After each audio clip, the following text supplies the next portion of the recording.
were times that, I thought, well, if there is a God, he certainly doesn't care for me, because how could this just keep happening over and over and over? I started to straighten up when I joined the Army. They sent me to Berlin, Germany, where I met my beautiful wife and angel, Heike.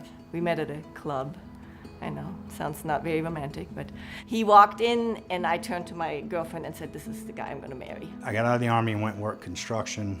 And there was a lot of love in our home. I was gone a lot, but there's certainly a lot of love and that sort of thing, but we never turned to God and gave him credit for it.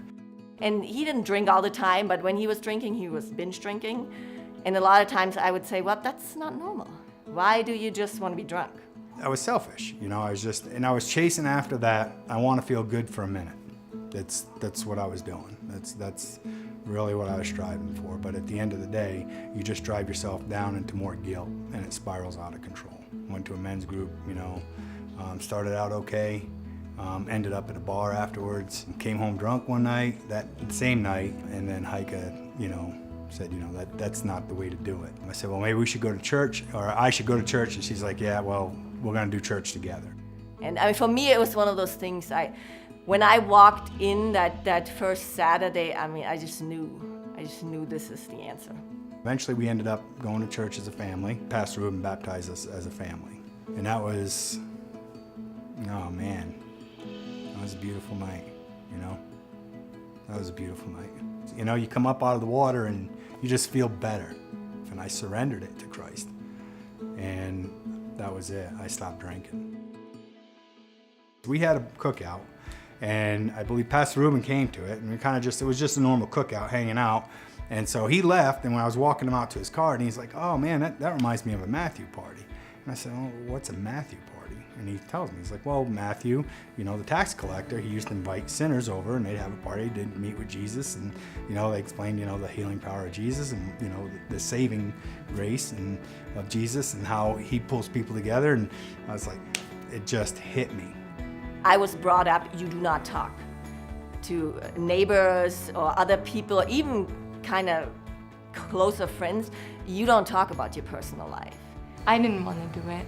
I thought, I was scared of what people would think and how would they react. Would they talk about us when they got home? When all this happened, I was going into my freshman year. Nervous as it is, that's a really big step going from middle school, where everyone's kind of awkward stage, to high school, where now you're dealing with people that are moving into the adult world.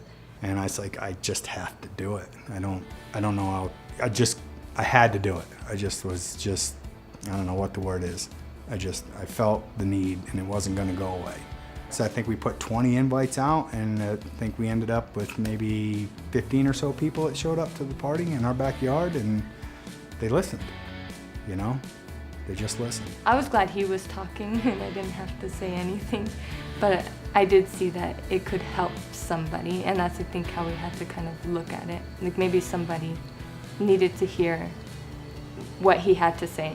I was pretty surprised that everybody was so open. Like we were saying, a lot of people were crying.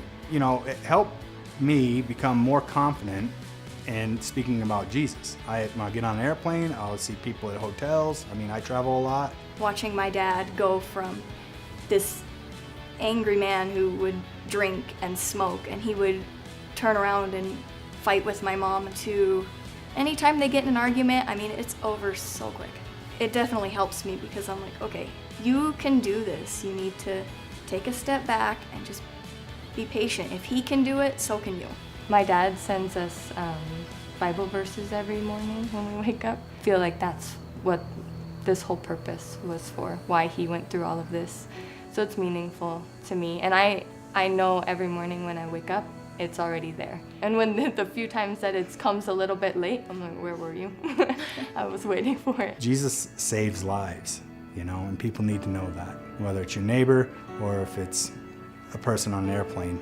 After Jesus, coming in that relationship with him, you're given strength every day. All you have to do is just look up and ask him, and he'll give it to you.